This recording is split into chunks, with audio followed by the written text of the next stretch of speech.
Hello, and welcome to Oh, for the Love of Art, where, well, do you like art? Do you like talking about art? Join us. We'd love to have you. My name is Nathan Bishop, and I'm a music producer and an artist from Albuquerque, New Mexico. And I do a lot of different stuff. I mix, I master, I make visual art for people. I'm behind the camera some, but mostly all relating to music. Anything that has to do with music.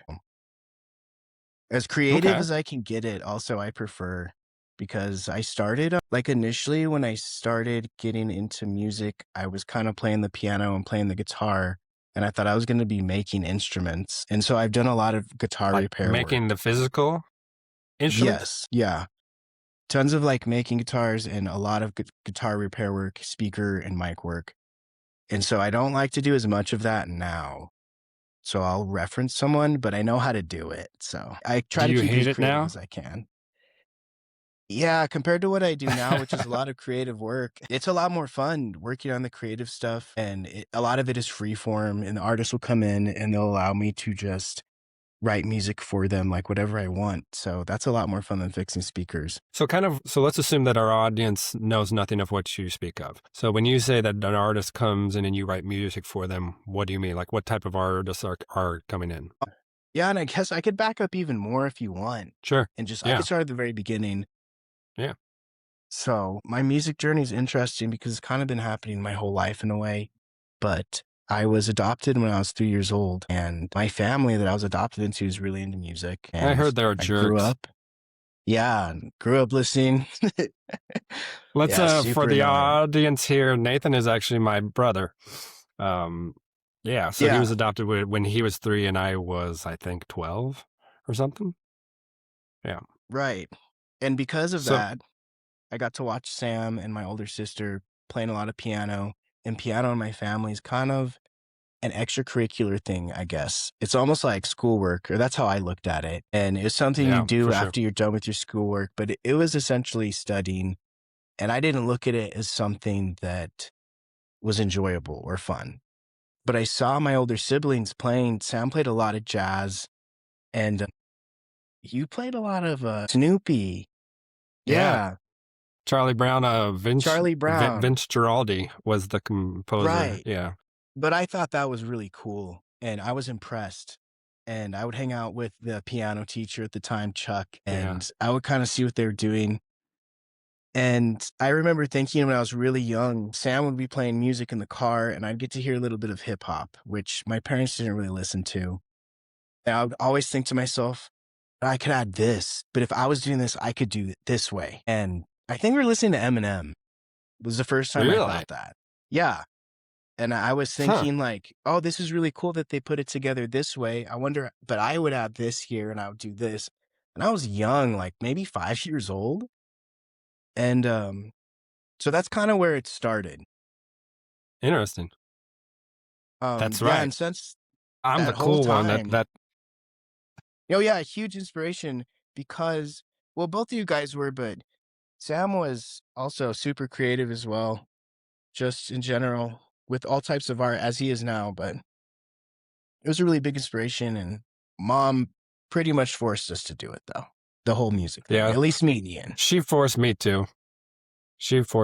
I hated piano for years and years. Not until I was pretty much with Chuck, that teacher, and we started doing jazz did I actually kind of start to like it. Of course, that was when you reach a point where you've got those skills in your belt and you can finally kind of help that you can take off with it and kind of do your own thing and have fun.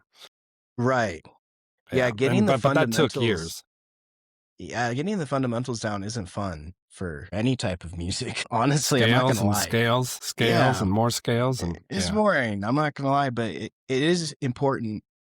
And so, I was forced into it, and probably from 5 years old until I think I was about 15 years old, I begged my mom to play guitar, actually, because the approach that we were taking with piano was so, it felt so rigid and not very flexible approach for me. And so I begged my mom to play guitar when I was 15, and she let me. And we had just gone through a pretty big move, and we had to get rid of our grand piano as well. So we had a little electric piano, but the piano lessons kind of stopped after the move, and it was because I was still taking another instrument. So my parents were kind of just like, good enough. We're starting at a new high school, and I got a guitar teacher from Japan, and his name was Masa, and he was really instrumental too. He was essentially my first mentor, and he taught me a really cool approach to music that I hadn't seen before. That was very open. Our first lessons, he's asking me, what do you want to do? And I'm like, what? Like, where's the books? Are we going to look at the notes? Yeah. And he's like, no, this is the instrument you're playing is the master instrument because you just play it. You jump in with bands and you start playing, and you don't have to question with this instrument, what key are we in?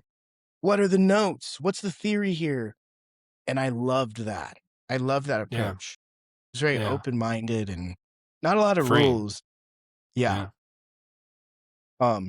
And I'll get to this later, but like what he taught me was that there's no strict rules when you're making music. And I think this is true of all of art, but there are some loose parameters that if you don't hug them, then you're not going to find yourself achieving your goals as quickly.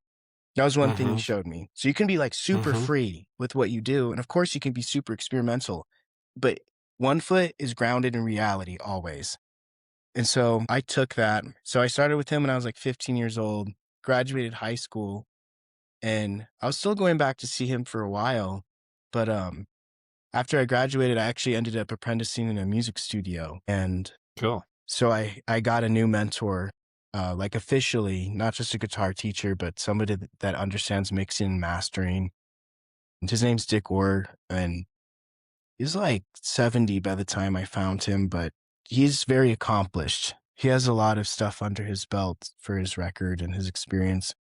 So I learned with him in the studio for 6 years. And Sorry, just pause. So you were doing music, piano, guitar, and now you were switching over to the technical side, like mixing and mastering and things like that. Yeah. And hanging around the studio and just learning the overall business. I watched my mentor for years how to talk to people. And initially, a lot of it was not super fun work. I wasn't running and getting coffees or anything like that, but I would have to mic up the drum kits. I wasn't allowed to touch the computer initially. And there would be some pretty big acts that were coming in. There'd be actors from movies who were repairing voice work. And as more time went on, he'd slowly give me more responsibilities, and it'd be like mastering mariachi. I remember the first time he let me on the computer, and I was so excited. And then I wasn't, because there's hours worth of the same shit.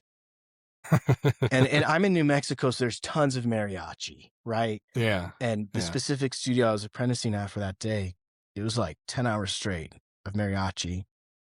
And so I'm just getting on these specific masters, I'm changing the time on the CD to match in each track, the gap in the quiet part, so that it's consistent between each song as you skip. This is back during the CD era. Yeah. Yeah. But anyways, so eventually... fun stuff. So you got to do the really fun stuff. Yeah. Yeah. Got into it. Mentored under them for 6 years, and eventually I got out and started my own business. And it's been a couple different versions of that. I've had like 5, 6 different. This is the 6th studio that I've had. Pause for a second. Times. So just so the audience knows too, so you're doing actors ADR work, I think it's called, where it's like after the fact, but you're also doing bands, all types of acts, right? Like anything and everything that needs to be recorded vocally, right? Yeah, auditorily, so I suppose. Yeah, and it was like not just, I would say for that period of time that I was apprenticing, there's definitely bands coming in, but there was a lot more commercial work, what I call it. So we're doing tons of car commercials. The studio I was in was actually tucked away inside a car dealership for free overhead. All we had to do was make 1 commercial a month for them. So it's pretty easy, and we could get all the rest of the work done.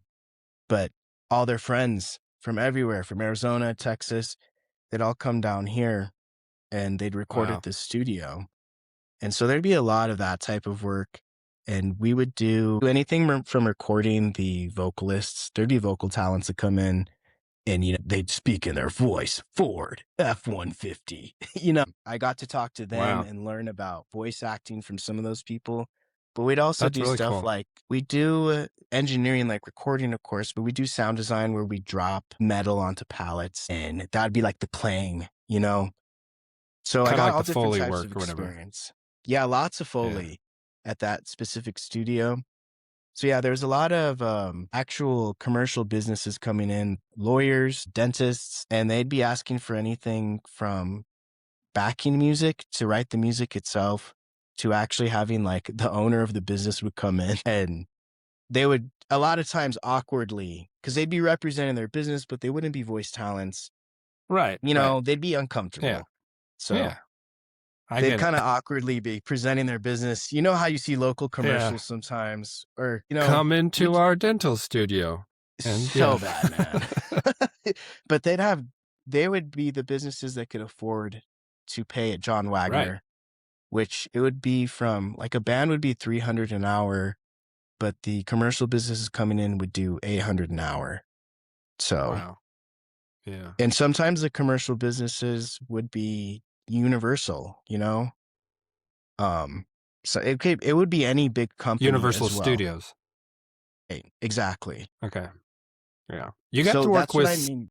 at least one or two big name actors, huh? Yeah, I did. I worked on The Revenant, Yeah. doing some ADR work, and I also worked on The Lone Ranger when Johnny Depp was Really? here, but it's a little earlier. That one specifically was a little earlier in my Yeah. apprenticeship. So yeah, I got to meet him and like see all the work, but at that point I was just a little assistant. So Right. more Right. setting up mics, in that specific scenario. And one time I pulled up to the studio and Tina Fey was leaving. Yeah. So yeah, I bumped into her and that was like right when I started going there. So I was Really? like, what the heck? Yeah, this is going to be so cool. Yeah, I met some really cool people, but my mentor always taught me that you're going to meet so many cool artists in this job, and you're also going to meet people who are more your local, awkward Yeah. people. And Sure. it doesn't really matter. They're all humans Right. and they all make mistakes, just like all of us. And you can expect that group of people most of the time, the actors, to be a little ruder and short with you and quicker to their tempers. So even to this day, while I love doing commercial work, I kind of rue it because it's a lot of pressure. It's a lot of people yelling at you. And when you're working with these local artists, it's a lot more glamorous.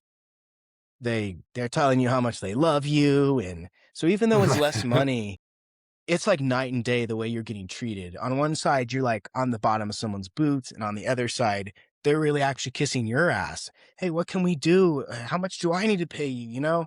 So That must be yeah, nice. well, yeah, I'll take it all, but I do Yeah. prefer the work that's not as rude.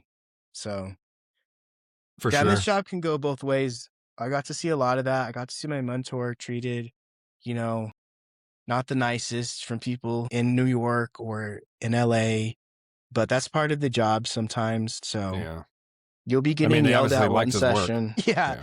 that's a lot of why we get paid too. I call it therapy when I do these sessions, Yeah. but it's a lot of big egos and emotional work. Wow. Yeah. Huh. Interesting though. Very cool.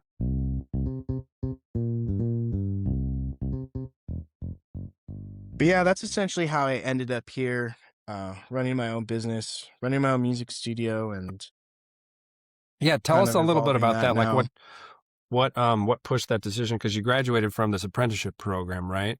And then you decided to go your own route. Yeah, I don't want you to think that this whole process was like very Linear. methodical and strategized, because it Yeah. actually was like I was in high school. You get to junior, senior year, they're like, "What are you gonna do?" And I was Yeah. like, "Shit, I don't know, dude. Like, I don't even Yeah. know who I am. Yeah. I don't know anything. I'm a baby."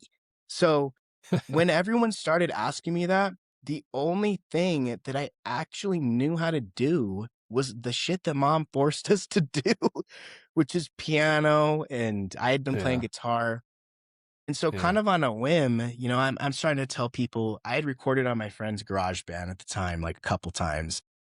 Yeah. And I was like, I'd love to help artists, record themselves. I'd been going to shows for half my life, and I always thought it'd be kind of cool. I was Yeah. already playing the guitar stuff, and I was wanted to get into the recording side. So like I was telling my teachers and stuff, and everyone was like, "Are you serious? Don't do this, man." And I was so on the fence about it. And then it was unfortunate, but there was a person involved with my school, a leader at my school who had passed away in a car crash. And they were a vocal coach over in Texas at this college. And so the college gave my high school one scholarship for that year. It was like a one-time thing. And it was a music scholarship. And so, like, as my teachers were like, don't do this, don't do this, I actually got presented a scholarship for music. And so I was like, what? And so it wasn't a lot. It didn't pay for everything. But my Yeah. apprenticeship was not super expensive either as compared to standard college, you know? So Mm-hmm. I don't remember how much it was. It was like maybe $15,000. I was supposed to be for 2 years, but then I ended up working with them for 4 years. So I mean, it Yeah. ended up paying for itself, and the scholarship was like maybe $8,000. But it was Yeah. It's not. enough. It was enough at the time for me at the fence, questioning things. Yeah. Everyone's like, don't make art. Like, whatever you do, do not make art. And then I got the money, and I was like, I had literally $3,000 saved in addition. Yeah. And so dad told me, don't do this, son. He took Really? me to the side. Oh, so many times. He took me to the side. And he told me, I really want you to do something else, and I'll help you pay for school if you go to like do be a doctor or, some engineering or something that's like Yeah. we know is going to be great. I'll support you through it, even though it's going to be more expensive. Yeah. And I would have these conversations with him, and I would second guess myself. Like it was like a Yeah. year's Of worth of course. senior year of like, man, should I really Yeah. be doing this? I really do have a lot of Yeah. skills and abilities beyond just this creative stuff. And Right. mom would always come to me like after he would kind of like, you know how he is. He'd be adding some pressure, man. And I'd just Right. be like, Right. yeah, Because yes, sir. And mom would come after kind of like quietly. And she'd be like, in my side of the family, we were entrepreneurs. And if you want to be an entrepreneur, like, I'll be there for you. Like, don't listen to your dad. And that was pretty huge for me. And I still didn't know where I wanted to go, what I wanted to do. But mom actually found me the mentor in the studio that I ended up apprenticing at because I was going to move to Tennessee and I was barely going to get like 5 hours a semester behind the decks, mixing people and hanging out with artists. And the rest was going to be in books. And I was already so wait. resigned So to it. I was so you were excited. thinking about going to Tennessee and doing kind of the same thing, doing music and doing art, but just a different route. Yeah, college. I was going to go to a music school in Tennessee back when I was 17, 18. And mom found this place here. It was about 3 hours from where we lived at the time, here in Albuquerque. And she did a lot of research for me because I was like, no, I'm already excited. I want to go to Tennessee and like have the college experience. I was like, I don't want to live Yeah. like all close. Like, Yeah. I thought 3 hours was a little close, and Albuquerque, New Mexico, compared to, Nashville, Yeah. Tennessee. So I And was like, I Nashville don't know, sounds fun, mom. right? Yes, yeah. There's so many more Yeah. music opportunities, or so I Yeah, for sure. thought. Right. But yeah, so she really did a lot of research for That's me and she rough. found this spot. Yeah, it was rough initially, but there's a market everywhere. I'm telling you, there's a market everywhere for everything Sure. you do. Even if it's not even that good, there's a million people for sure on this planet out of the 8 billion people that are here that you can market to and sell whatever to. Yeah. It's So you unfortunate, have to but find at least 1 million. Yeah. well, and that's the unfortunate thing. But like my mentor also taught me, there's so many people on this planet. We hate to deduce art to these products, right? But you have to make your products at a certain point and you have to present them. and you have to market them. That can be with your time or it can be with money. And after you're done marketing them, if you can't find 15,000 people interested in your sound, whether it be plays or website visits or whatever, you need to start restructuring. And it's always a constant strategy with this. And that's it depends on your goals. Like if your goal is to sell your art. Right. Some people come into the studio and you know what? They don't give a shit about making money off of their art. They already have a job. But it's like half and half. The other half of the people, they want to know how to make money off of their art. That's why a lot of people come to the studio. Yeah. And that's the hard part. And like you said, it's different for everybody. So I think something I think that's really important, though, is if you're making art, you have to identify your goals. And maybe your goals are you first. You are the first listener. You're the first observer of your art. And that's really important. And if that's all that's important to you, then go out there and experiment and do what you need to do and have fun. It's your playground. But if you are one of the people like me, unfortunately, I love making art, but I'm also chained to making it because it's my career. And there's tons of people who want to make it their career too. They want to make art and just exist in as much of this space as they can and get paid for it. Why not?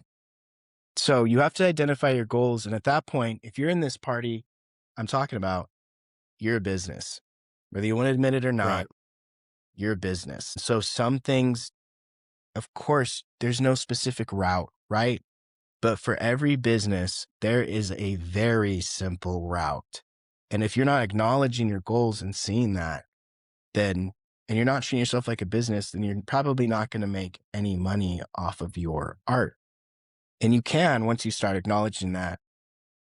So what's this simple plan? Like you're saying, business has a simple plan, or you're talking about they all have a similar structure or plan that they need to follow? They all have a similar structure. All of business is that? around a service or products, right? So if you're making art, you have to figure out how to either make it a service or a product. It's either something people enjoy, they hang it on their wall, or it's something that helps people one way or another. And so, I hate talking like this about art because I'm not deducing it to this when I'm working, right? I'm not like, oh, this is a product. I'm having a lot of fun making it. I'm having a blast. I'm getting paid for it. It's super fun. But you just have to acknowledge to yourself. And I'm just saying this because I meet people all the time, hundreds of artists that don't acknowledge this simple fact. Okay, I know you don't have an LLC. That's perfectly fine. But unless you treat it like a business, unless you start getting some etiquette on, okay, this is a business and I'm not a product, but the music I make is a product. And I'm trying to put it in front of this group of people. Understanding all those things is super, super important.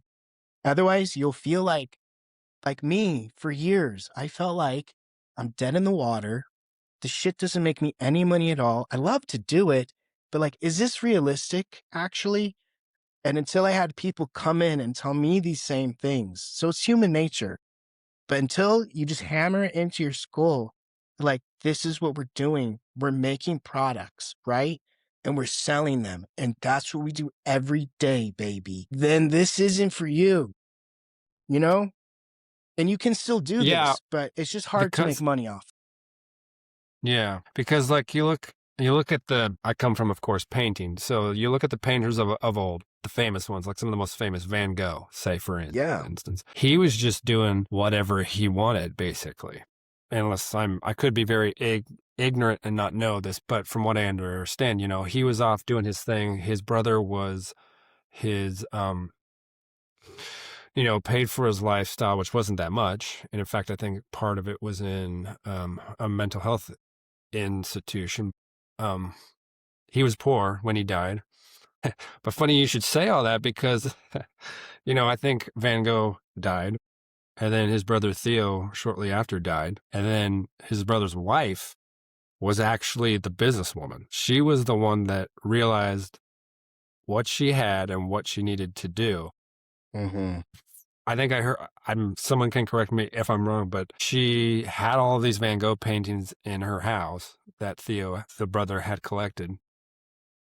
But then she found all of these correspondences between Van Gogh and his brother, and talking about more of like his life and what he was feeling and all these things.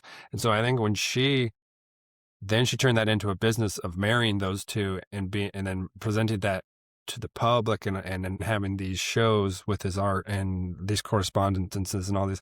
So she was the businesswoman, and it didn't take off until then. And now the rest is history. So really that's just driving home what you're saying. And it's being an artist myself. I kind of hate what you said. Like, I want to just do what I want to do. Come on. I hate it too. But look, listen, there's a rainbow, or I'm sorry, there's a pot of gold at the end of this rainbow I'm talking about here. Right. Because, Right. and this all ties together.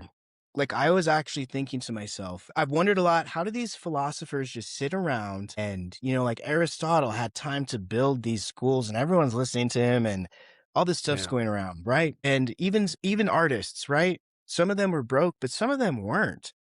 And how Yeah. are they affording as men in medieval times the time to sit around and do nothing, right? So Right. you have a window. It doesn't matter how old you are. That's not what matters at all. But there's a parabolic curve to this for every artist.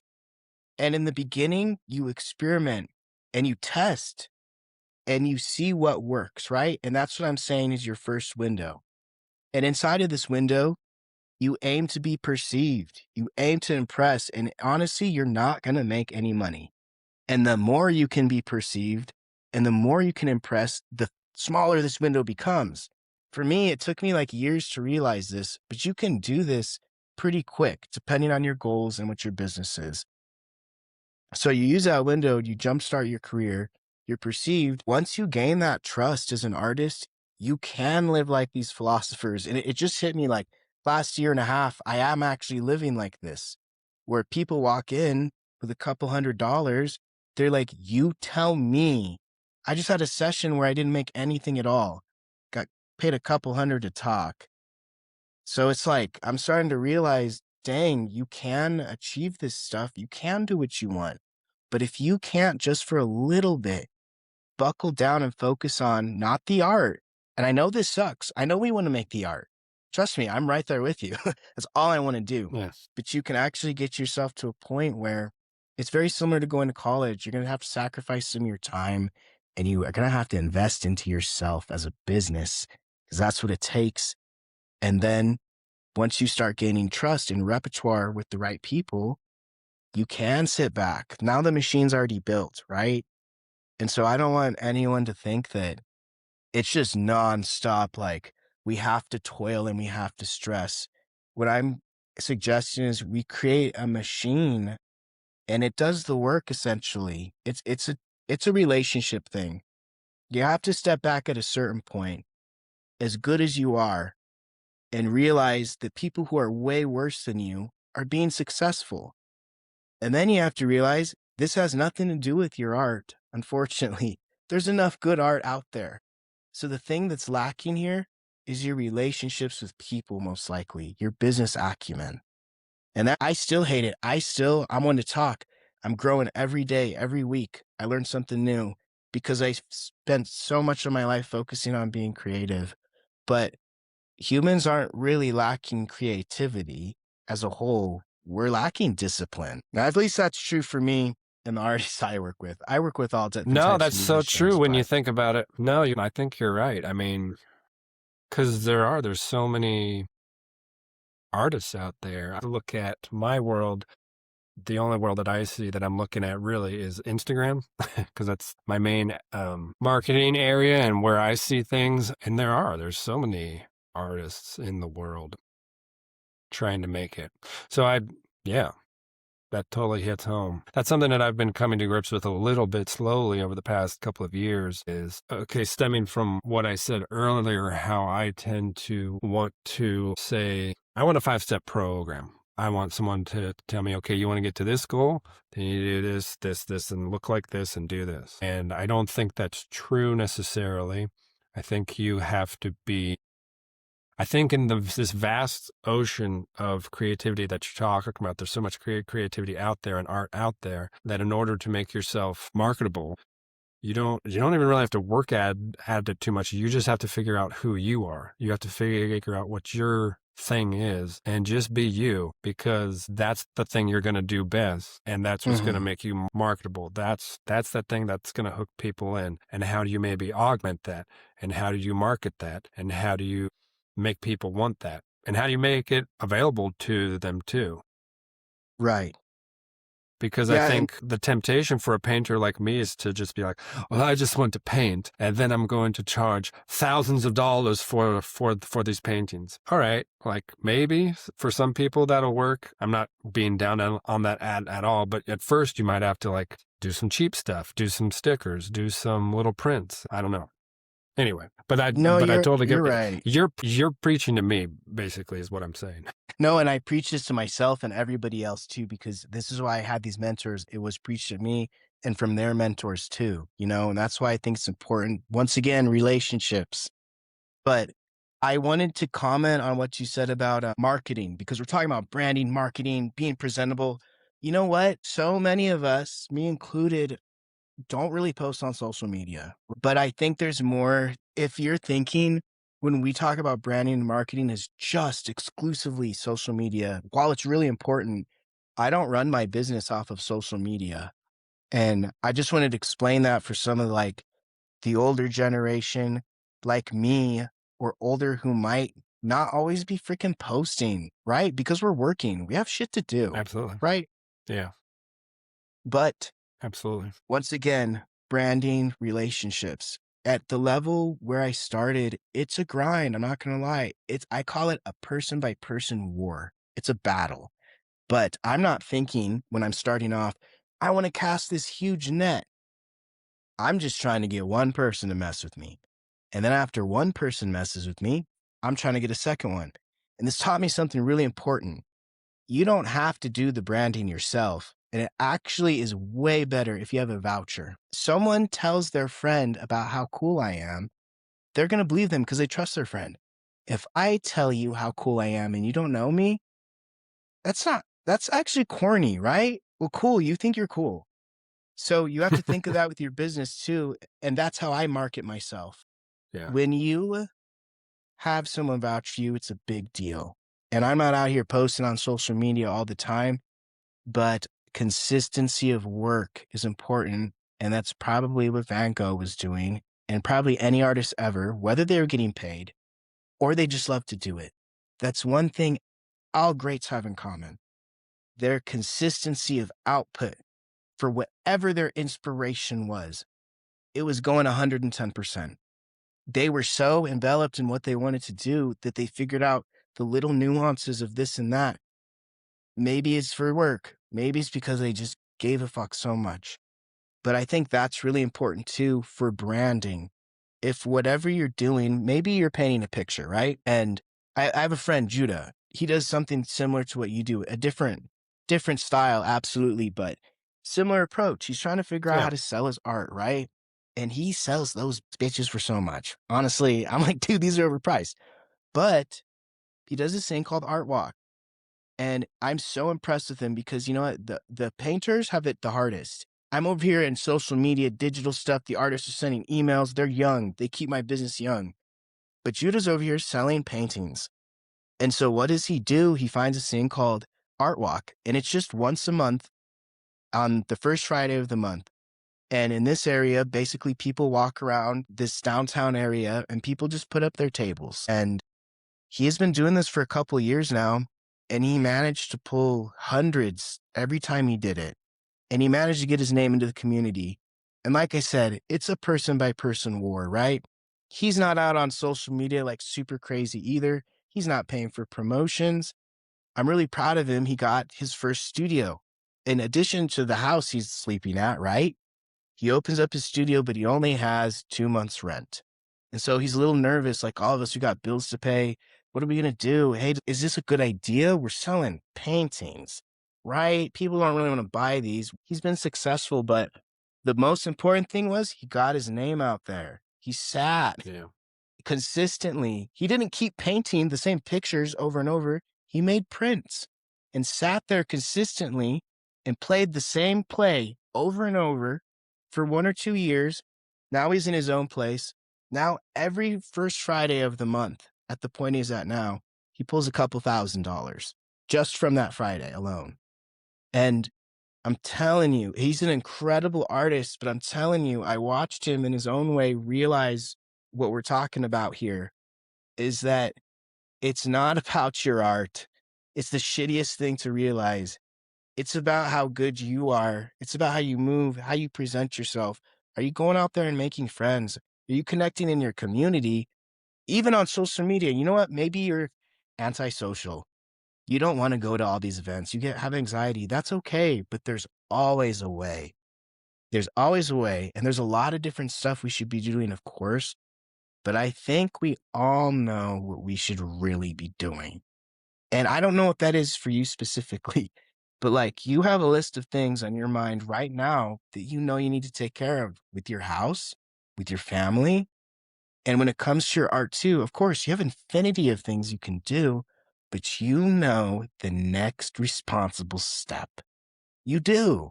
And I think this is true of everybody. Maybe you need to talk to a friend, but deep down in your heart, if you have not acknowledged that you are a business and you're selling products, then you know the next step. And if you don't know the next step, you still do, because you know the next step is to hit Google and to seek experience from somebody who does know.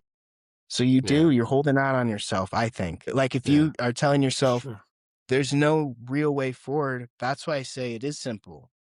Every business is the same, you know? So, of course, finding who we it's are. so true. Like, I don't know who I am. I present that I do.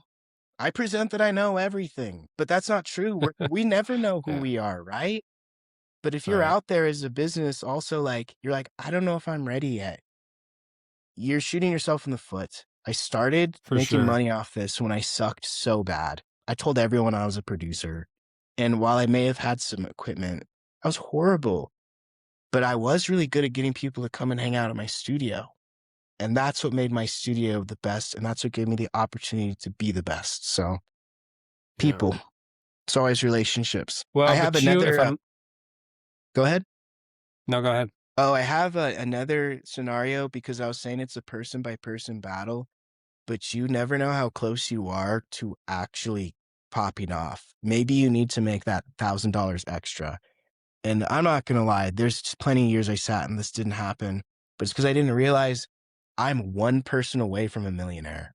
And I didn't want to treat this person who has no money at all and is just trying to engage with me, but I don't have any fans, right? Why would I not take the time to spend it with them? So I do. It's still a person by person battle because we're one step away from the money, right? And so I treat everybody with love and respect. I don't have a lot of time, but as much as I can. And even just recently, I took on a new client. I didn't really have time. He doesn't have the budget to pay what I make, but I took him anyways. Yeah. And now he went and moved somebody's pool table. And this guy's like 60. And now this guy has taken my artist under his wing and he's a multimillionaire. I don't know if you've heard of him, but this guy's the godfather of AI. And his name's Tony, but he's worked on a lot of what makes AI now. And he's filthy rich. He doesn't know what to do with it. He's throwing money away. Seriously, it doesn't make sense. He gave this guy $40,000 because he said no one would help me move this pool table, right? Well, this artist, I just helped him out. He was just broke. And I took care of him. Where do you think the first place, who do you think he's going to come to first and be like, Ark, dude, thank you, man. I'm ready to take your budget up. I have an angel investor. So you never know. And this has happened to me at this point dozens of times, but I'm just trying to explain, you don't know how far away you are. Yeah. You just have to believe in yourself and keep pushing. Yeah, no, that's so true. Yeah. Yeah, there's that's people a pretty amazing story. People that I thought were kids that they're like, hey, will you teach me how to mix? And I'm like, yeah, I'll teach you. Heck. You know, I spend a couple times with them for free, right? Just for the love of the game. Some of these kids that are way younger than me are in Cali, living it up on TV. I see them on TV. I'm like, what the? I'm calling my friends. I'm like, Yeah, and I'm like, it's not like they're my bosses, but absolutely people that you're meeting right now are gonna Yeah, go you be never know. great. Yeah, you never Yeah. know. You've Huh. ran into some of them. It's just not their time yet.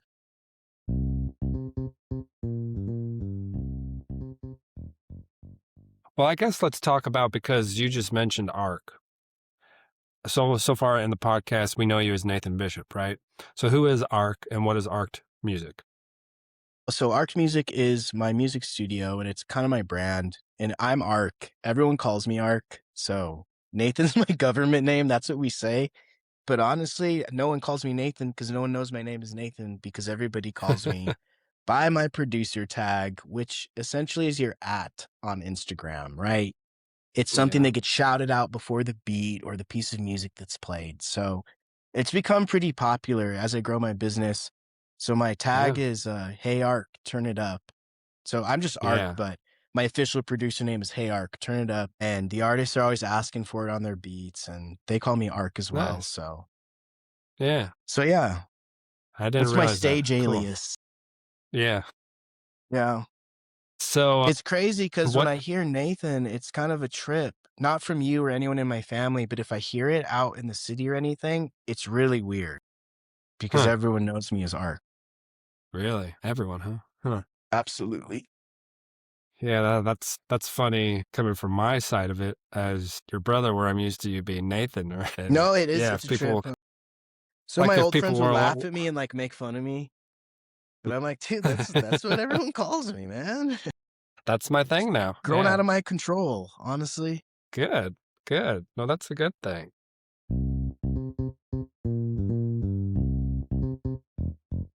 So, are you saying that your medium is audio engineering, producing, or I what else do you consider do? myself a real producer. So I can play all the different roles in the music game, but I produce people. That's what I do. I show artists how to get from point A to get to point B. And I never tell anyone, hey, I can't make you famous. I really can't, right? But I can look at the Yeah. fundamentals, especially business wise, of what you're doing. I can make some suggestions after being around this. I've done this for 10 years, running my own business. And I've had years worth of teaching poured into me. So at least in my area, and I think for a lot of young people, there's not a lot of education of what to do. Everyone's like, what should I do next? And sometimes it takes a mentor or a guide. And that's really why so many people are coming to my business and why it is successful. Because I think it's really hard for people to know what to do.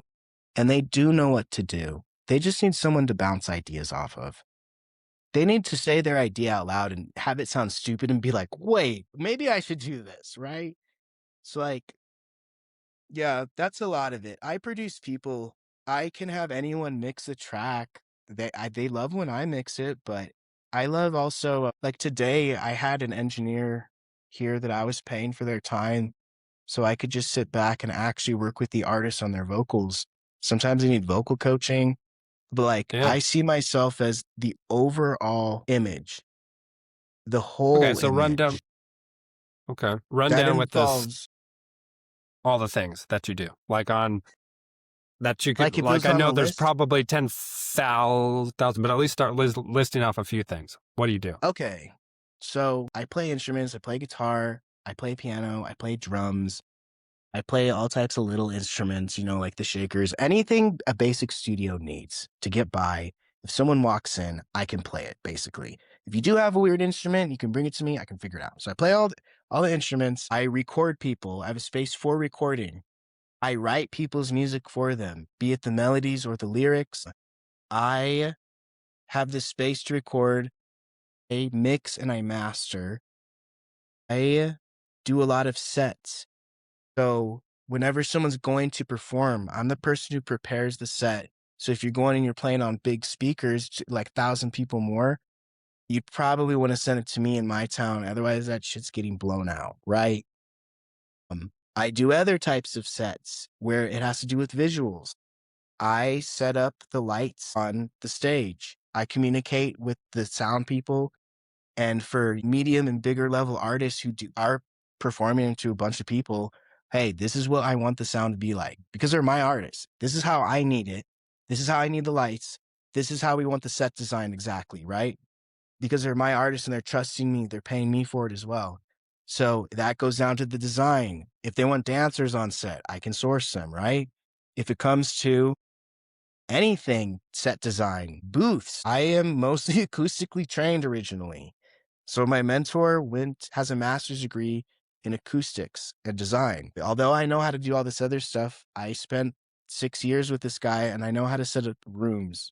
I know how to set up mics for any scenario. So if you have like a choir in an auditorium and you need them mic'd, if you need to change out the PAs in your church, if you even need to test, why can't people hear on this one side? Are there phase issues? I'm the guy you call for that. Man, the list goes on. I'm getting into 3D design and architecture. So I'm building these programs where basically, like if you walk into my booth or on stage at a performance or a venue, as you're talking, the lyrics are live reacting on screen. And so we can make these custom packages for people. And it's complex, but I'm getting into some 3D Right. design and projection mapping and stuff like that. Pretty much anything that's digital, but it all relates around music videos, shooting of music videos, directing of them, all types of stuff. But all of it has to do with music. Anything you could think of that it has to do with music, I've probably done it before. Branding, marketing, um, I made it on TV. I was running a little like marketing agency with Steel for a little bit. We had like 20 Yeah. artists and we were on Steele is our cousin. Amazon. Yeah, he had for quite a long time. He was helping me manage the business. And a lot of what I'm telling you today, I learned off Steel too. He was the Yeah. business side of this whole thing, and I was the creativity. And I learned off of him, damn, why I'm great producer. I thought I was the best in the state and no one knew who I was. And he was the guy going out and meeting people and bringing them back. And it made something Yeah. click with me. So he brought me my first artist, you know, Awesome. but it took him, you know, I was like, why can't I get any traction, any money? And he's like, hey, I was in the bar last night in the line and I met a couple artists. And it clicked. I was like, oh my gosh. Like it has nothing. I don't need to be in this room anymore. I need to get out there. Yeah. Wow. No, I think I'm starting to see that too. Like even on my side of things is that I would love to just be in my studio 24/7 and doing my thing, but I don't think that's how you really get stuff done or get much movement. You have to be Well, out there. there's a time and a season too. I just want to express to you because we have to do it all, man. We have to Yeah. learn to literally do it all for just to do what we fucking love. And that sucks, Yeah. but you don't have to go 100 all the time. There's seasons for everything. So like there's go season for me. Like right now, going into summer, I am getting out there a lot more. I'm actually working less, being a lot less creative, and I'm leaving it to other creatives to automate my system that I've created. And I'm generating a little money now while I'm going out there. And there's going to be this fall and winter, and I'm not going to go out at all. I'm just going to be creative and I'm just going to work with the new flock of people that I brought in for business. So like it's an ebb and flow, like the seasons, depending on what your business model is. Yeah. So what you just said, when you say being creative, what you consider yourself being creative in is working with the artists and helping them obtain their goals. Is that right? Yes, it's all creative work though. It's like being a real Sure. estate agent. Like if you see someone out and you guys like start to talk, it's up to your creativity to see like you could walk away from this strangers or friends. Like it's all No, at I the end of the day, it's agree. all creative work. But I agree. I I produce think, people. Like I produce yeah. people in situations like I figure out what's tangible products out of people who really don't know what's what, essentially. And I also show them this is what I think you should do because you know what? I don't want to always teach people. I love to have peers. Like it's fun when people that I've shown stuff to walk in with their own money off their art and are like, let's go out. And I'm like, okay, now we're surfing, baby. I love that more than anything, honestly. And I Yeah. think maybe that's my biggest goal is like I used to be sitting alone in a room making nothing, wondering how I was gonna get by in life, and I'd love to share with people what I know about it, and hopefully it can help them too. Like, it's turned less for me, like, "Oh, I wanna work with this bigger artist." At this point, I get enough of that. I wanna Yeah. show my friends and people in my life and artists that I see are struggling really hard and have potential, "Hey, I've seen you've been consistent. Let's do this here, actually." And that's Yeah. been the most fun. Like, That's I have awesome. a couple artists I invest into as well. It's a lot of fun watching them grow, seeing them, like some of them to have no shows, you know, and, like, a year later, it's not like we're blowing up, but I just had an artist, we worked together for 5 months, and they did a show for 30 minutes and made 3,000. So and she has a kid and a family and all that. And her husband was Yeah. there, and we were high-fiving, and we are like, "Let's go. Your kid's gonna be eating good." Yeah, no, it was fun, man. It was good stuff. Yeah. That's fun. So, yeah, it's fun to see that happen, honestly. I'm more addicted to that now than like, it's the Yeah. challenge, the puzzle of figuring out, like, each person is their own little business model, and Yeah. figuring out how do we get this person up to snuff? And a lot of that is, like, that's why I call it therapy. It's like personal development and coaching, Yeah. and that's why I'm like, Yeah. I produce people. I produce people, and Sure. then we can produce the work and get the Mhm. results. And anyone can do this. It doesn't have to be me. Mhm. People can coach themselves, you know, but a Yeah. lot of people like to have a coach. A lot of people wanna be told at least here. And so that's mainly why I'm so successful and why I have a job. I And I figured think those it's things also out. like you said, I think it's like you said, people know kind of what they need to do, or at least have an idea in the back of their head. And they need someone to also be like, yes, you need to do this. Not what you've been doing. You need to do this I now. call it the For take out the sure. trash moment. Like if your wife or your mom or whoever is like, "Hey, did you take out the trash?" And you knew, and you're like, "I know." Even internally, you're like, "Dude, I fucking know I was gonna do it." Right? You know with everything deep down, it might be hiding, but search your heart. You know.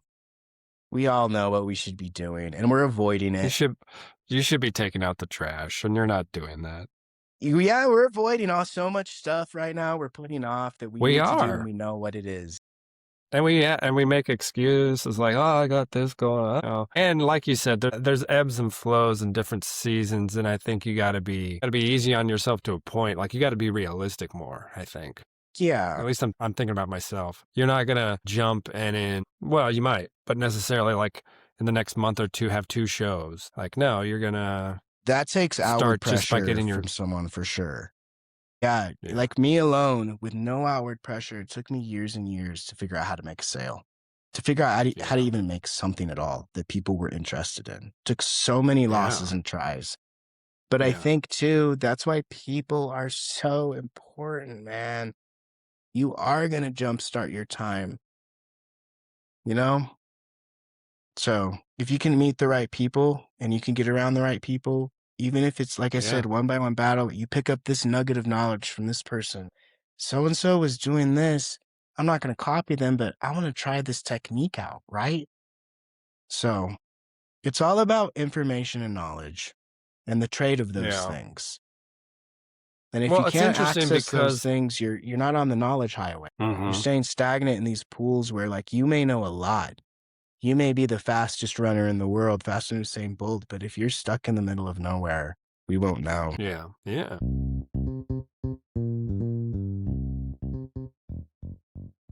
Interesting. Because actually, I love this episode because so far it's been kind of the same thing. Talking to artists who are practicing their art as far as more in the traditional sense. And yeah, we talk about maybe some of the practical side and some of the business side, but it's a lot of what are you feeling right now, kind of, and like what are you making? And yeah, what inspires you, which is awesome. I love that cheesy stuff. But Yeah. it's good to have this side of things more practical too. And it's interesting because, see, I thought you were going to say I thought this was going to at least somewhat be about like you do rap some, right? Like you do play Yeah, I music sing, I rap. yourself, you sing. So to me, But that like, was if kind of anyone's okay. He's that listening, type I of get to do artist, this but stuff all the time. And I'm always talking to people about how to do this type of stuff. And I realized I'd be chagrined if I were sitting here talking about the frills of how much fun we have. We can all do that. You can check out my page. You can do that, but I'd be chagrined to not share what's helped me, you know? yeah, And I share this stuff with yeah, everybody and I meet with them weekly and I keep sharing it because I think it's yeah. really important because we talk like that in the studio. They'll come in, they're like, I want you to make a beat of the color purple. I want you to, it'll be Yes, the most I love that. random, and I speak their language. You know what I mean? I Yeah, really do speak yeah, that and I love it. But like yeah. part of us has to be 1 foot in reality, 1 foot in being experimental always. All right. So I'm not going to ask you what advice you have for other people because you've basically been telling us for the whole past, I don't know, hour or so. So what can you say? What kind of plans you got for the future? Where are you wanting to take this? Do you call yourself Arked Music? Arc? It's all the same thing? It's pretty much Arc Music is like the name of the studio and everyone calls me Yeah, Arc. It's like one and the sure. same, but maybe like some places I'm trying to take this is to, with the studio itself, Arts Music, I definitely want to evolve and expand at a certain point. I don't think right now is the time. I'm doing some more structural stuff, but I want to open more studios someday and I want to help more artists. I think there's a lot more people that I can be helping, but I'm only one man and I can really only handle like 30, 40 artists a month. And so that's my That next sounds like step a for lot to myself. me. It is a lot. It's a ton, but it's I'm at maximum capacity. I can't think, you know? So Yeah. I'm trying to hire in some help. Uh, Someone that does everything I do, which is a lot. So it's been hard, but I'm around the right people. Thankfully, got some good friends. And yeah, I want to evolve this. I want to meet and reach more people though. And someday I want to write with the greats. I've worked with some really cool actors and I've been on some really cool projects and that's fun. And I don't Yeah. need to be super famous or anything, but maybe an Hmm. end goal of mine or like a personal dream would be to write with the best of the best, to hang out with and understand the language that they talk. There's so many things I don't know yet and so many levels I haven't been to, you Like know? throw out So some like names. Like who are some people that you would really love to hang out with and like work Justin with? Bieber. Yeah. Like Justin Bieber, I think is like a huge name that I'm like, it would be cool to experience what he's thinking. But Hmm. all of the household names, you know? Michael Sure. Bublé. I'm kind of kidding, but seriously, Yeah. Any of those guys any probably. of them. Yeah. And I've had cool opportunities to work with some of them, but like, I want to work with them all. I want to hang out and make friends and see what's good and learn and soak up what I can and then share. Yeah. That's fun. This human life's all about experiencing. Yeah. Yeah. And I think it's so much fun to just, yeah, hanging out with our artists and like you said, find out why do they do what they do? How do they do it? And just because people are so different too. I keep going back to this artist that I heard about who during her process of figuring out her next project, she ended up doing a project of studying cephalopods, octopuses, and doing workshops of how do you become a cephalopod or how are we not cephalopods, which is very interesting to most people. But I just love that type of thing where you change the way you think, kind of like you talk to someone who has this fresh perspective, such a crazy perspective than what you're used to. Your usual people that you talk to week in and week out and day in and day out are all wonderful because that's why you're around them. But it's so refreshing to have, yeah, different ways of thinking. That's why I like talking to people like you and why I like this podcast. That's why I Thank like you. art in general.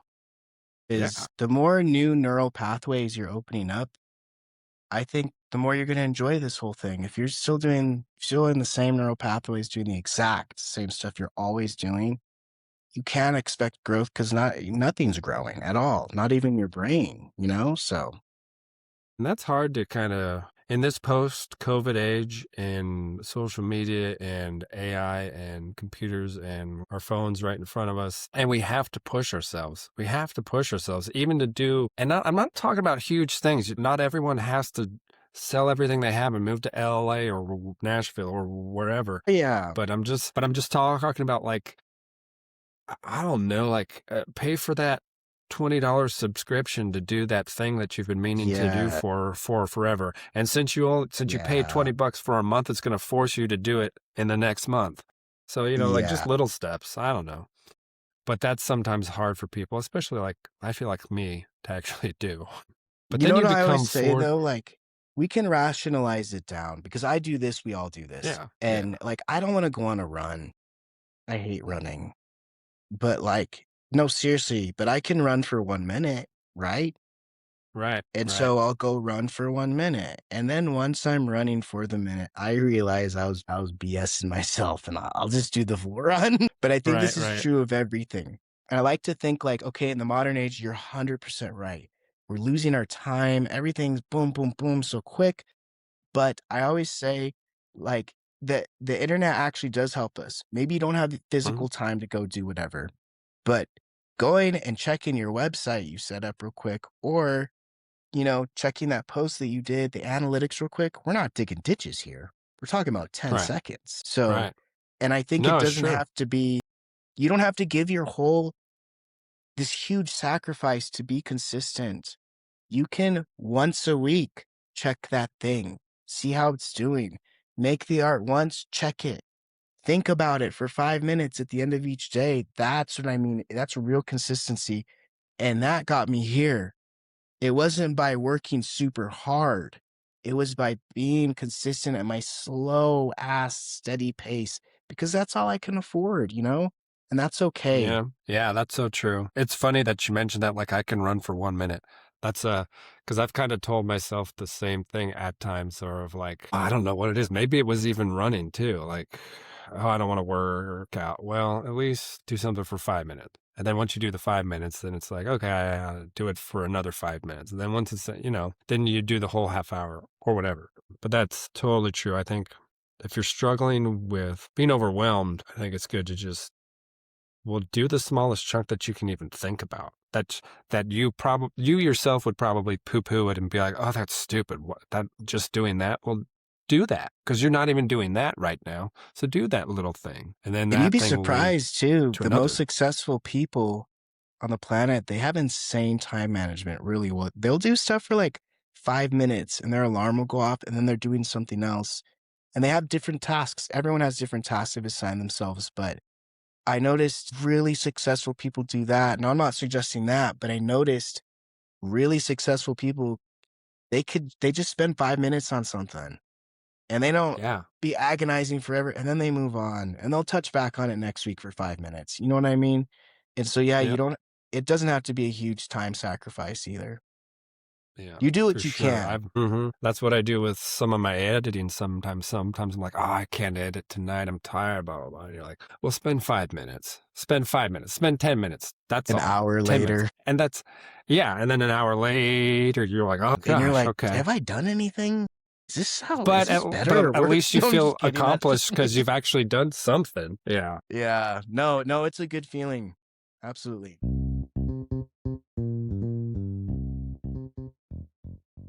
Where can we find you then? Where can people see your work and see what you do? I'm on Instagram at Arked Music for the studio, and my producer page is Hey Ark, Turn It Up. And my Hey, email is turn it up. Arked Music, and my social is just kidding. I'm just playing with you. So is it Arked Music?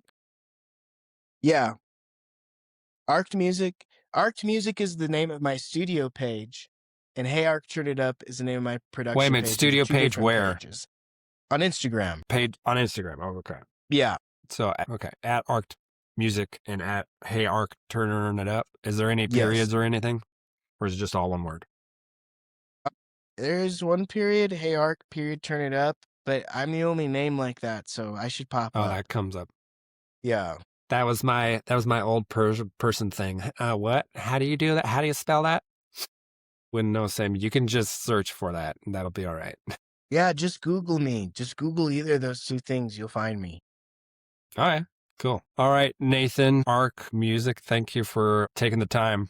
Really appreciate. Yeah, of course. Thank you, Sam. Thanks for having me. Man, And it's been great for me. I've learned some stuff. It's been convicting somewhat too. So maybe I'll be hiring you soon if you have time for me. Yeah, if you can afford it. No, I'm just kidding. Yeah, I don't know if I can, but No, I'm just right. playing, but I'm always happy to help, man. Thanks for having me on. All right, bud. Well, we'll talk to you later. Talk to you soon. All right. Bye.